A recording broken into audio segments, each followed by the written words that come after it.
there's a couple problems with that. Number one, she had 3 days with Gary in Oklahoma or 3 days without Gary anywhere else, so we know what won. We know why she's Okay.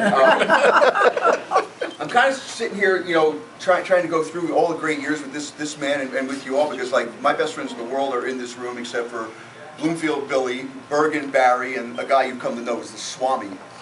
I'm sitting here in Tulsa, Oklahoma right now with you guys, and I'm trying to slow down a little bit, figuring out what to talk about, because there's just so much to cover here in this roast. How did I end up at Oral Roberts University? Well, pretty simple. My dad gave me a handy tool set. It had the real tools in it. I sawed the table leg off with the saw, and then I sawed the handle off the hammer. And Dad said, "You better go to college. You're not smart enough to be a carpenter." I was 17 when he gave me this. Yeah, and you guys think I really, you know, Stern says, Karen exists. You're really married. No, I've met her. No, you didn't. I met her at the airport. No, it wasn't her. Who was it? That's an actress I hired to play my wife. I'm really married to a Russian girl named Tonya Sharapova. She's from Brooklyn, New York. She doesn't speak a word of English. She can't understand a word I say. So basically, like Nancy said, Carrie, for you, she's perfect. Just going around this, a couple weeks ago, I'm told we're going to meet here, and all of a sudden I'm told we're going to roast Uncle Henry. And did any of y'all see Toy Story 3? No. All right, you didn't see Toy Story 3? Well, in Toy Story 3, there's this alarm monkey, okay?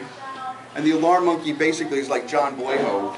He's got the cymbals, he's sitting there and going, "We're roasting a guy who's going to be 70! You can't make this sound like a eulogy! You're the funniest guy in our class! You've got to come up with some funny stuff!" And I'm sitting there going, "Oh man," and then I start getting emails from Mark, and from John, and from Donna, and from Zwick, and other people saying, "Yeah, but you can't talk about some of the stuff you talk about, Bam Bam. You're the best writer in our class, but don't bring up things like your medical experiences,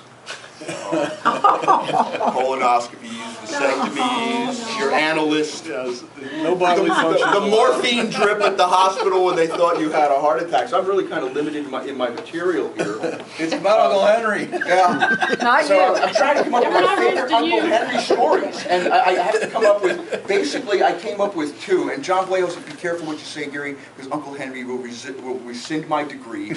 What's going to happen to you? You're going to wind up in New Jersey selling propane? It could be. Okay. All right. Karen keeps saying, "Why don't you get a job with Mark Stearns?" Because Mark wants to keep his company solid. Okay. So my two Uncle Henry stories are basically, one is what Uncle Henry saved me from. Because I remember the night before graduation, we're riding around in his car, and the conversation basically consisted of, "You know, more than a few times, Gary, I should have tossed you out of here."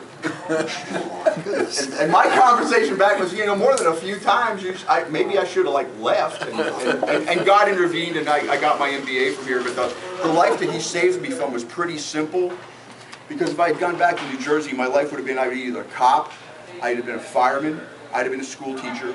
I would have probably married a girl whose name was Anna Maria Albuquerque Spatson Yachts. I would have these children now whose last name would be Skinner. Some of them might even be mine. And they'd all have names like Fredo, Santino, Mario, Giuseppe, and the triplets, Ricotta, Prosciutto, and Gabagool. Yeah, those would have been my children, but Henry spared me from that.